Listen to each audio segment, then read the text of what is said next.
Compass ধারাবাহিকে আজকের পর্বে দেখা যায় ঋতুজা কম্পাসকে বলে, তুই অখিলেশের ব্যাপারে বিহানকে সমস্তটা জানিয়ে দে।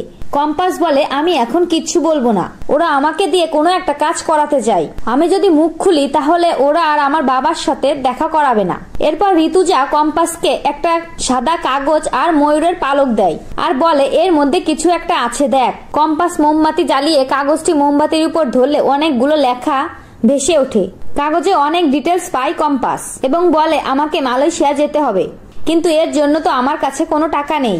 ঋতুজা তখন বলে, তোর মা তো আছে, আমি তোর টিকিট কাটার ব্যবস্থা করে দেব।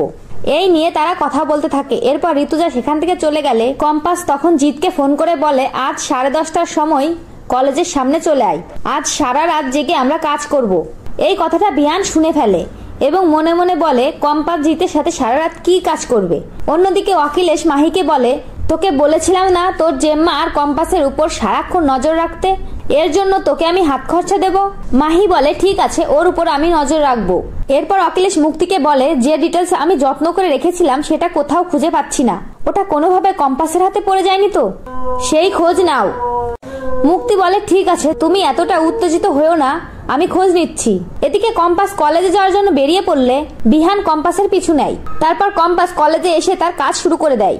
অন্যদিকে মেঘ ঋতুজাকে বলে, বিহান মনে হয় কম্পাসকে ফলো করে কলেজে গেছে, এখনই ওকে ফোন করুন।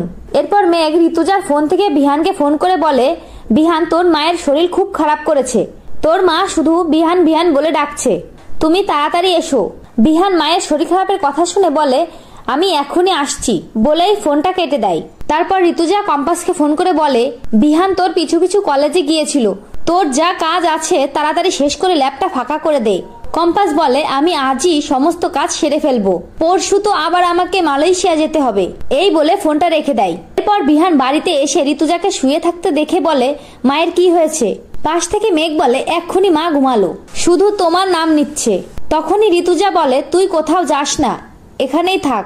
বিহান তখন বলে, আমি এখানেই আছি, আর মনে মনে বলতে থাকে, কম্পাস ওই ঘরে কি রিসার্চ করছে আমাকে জানতেই হবে। তো বন্ধুরা, এবার যদি বিহান ল্যাব সম্পর্কে জানে তাহলে তোমাদের সেটা দেখতে ঠিক কেমন লাগবে কমেন্ট করে জানাতে ভুলো না।